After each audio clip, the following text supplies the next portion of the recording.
Oasis fertility सोबत तुमची पेरेंटहुडची यात्रा सुरू करा in the good hands of science.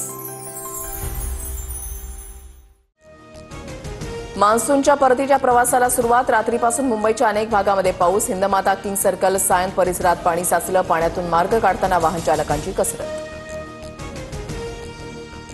Central western आणि हार्बर मार्गावरील लोकल सेवा विस्कळीत। सेंट्रल मार्गावरील लोकल गाड्या 8 ते 10 मिनिटं उशिरानं, तर हार्बर लाईनवरील नेरूळ सीएसएमटी लोकल 6 ते 7 मिनिटं लेट। दादर वांद्रे रेल्वे स्थानकामध्ये रेल्वे ट्रॅकवर पावसाचं पाणी। रेल्वे ट्रॅकवर पाणी साचल्यामुळे बहुतांश लोकल लेट। गर्दीच्या वेळेला लोकल उशिरानं असल्यानं प्रवाशांचे हाल। तांत्रिक कारणामुळे चेंबूरच्या दिशेनं जाणारी मोनोरेल वडाळा परिसरामध्ये बंद पडली। अग्निशमन दलाकडून सर्व 17 प्रवाशांची सुटका, मात्र बंद मोनोरेलचा इतर मोनोरेलला फटका। पावसामुळे मुंबईतील रस्ते वाहतुकीवर परिणाम। मुलुंड टोल नाका परिसरामधील वाहतूक मंदावली। रस्त्यावर वाहनांच्या लांबच लांब रांगा। सकाळच्या सत्रामध्ये कामावर जाणाऱ्या नागरिकांना फटका। अंधेरी सबवे वाहतुकीसाठी सुरू। पावसामुळे काही काळ अंधेरी सबवे वाहतुकीसाठी बंद करण्यात आला होता।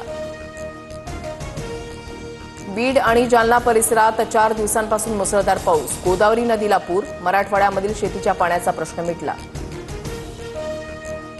परभणी, लातूर, हिंगोली, बीडसह अहिल्यानगरच्या नेवासा तालुक्यामध्ये अतिवृष्टी। जोरदार पावसानं अनेक भागातील जनजीवन विस्कळीत। ओढा नाल्यांसह शेतशिवारामध्ये पाणीच पाणी। जायकवाडी धरणाचे 27 दरवाजे उघडले। 1 लाख क्युसेकपेक्षाही जास्त पाण्याचा विसर्ग सुरू। गोदावरी नदीला पूर येण्याची शक्यता। पुण्याच्या घाटमाथ्यावर जोरदार पाऊस। खडकवासला धरणातून पाण्याचा विसर्ग वाढवणार। नदीकाठच्या नागरिकांना सतर्कतेचा इशारा, तर पुण्यातील काही शाळांना सुट्टी जाहीर।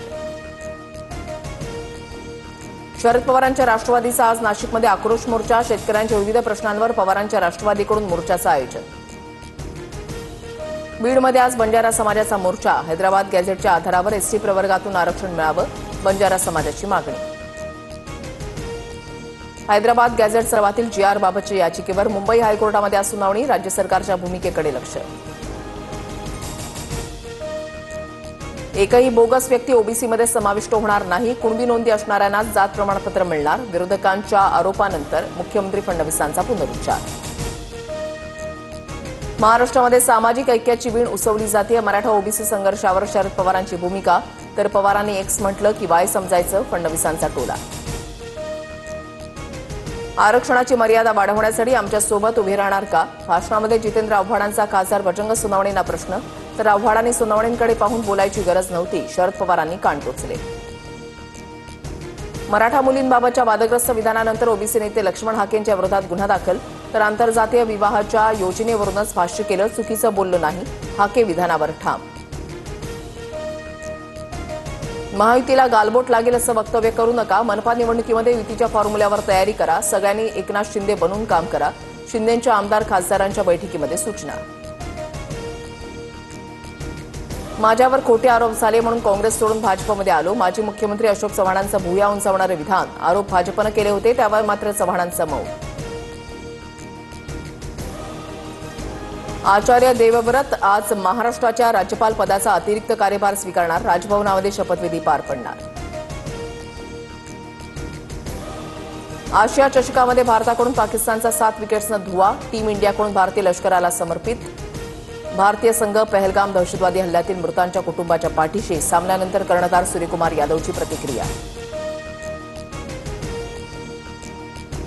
भारतीय संघानं पाकिस्तानी संघासोबत हस्तांदोलन करणं टाळलं। सामना जिंकल्यानंतर भारतीय संघ मैदानामध्ये आलाच नाही। टॉसच्या वेळीही सूर्यकुमार यादवनं पाकिस्तानच्या कॅप्टनशी हस्तांदोलन करणं टाळलं।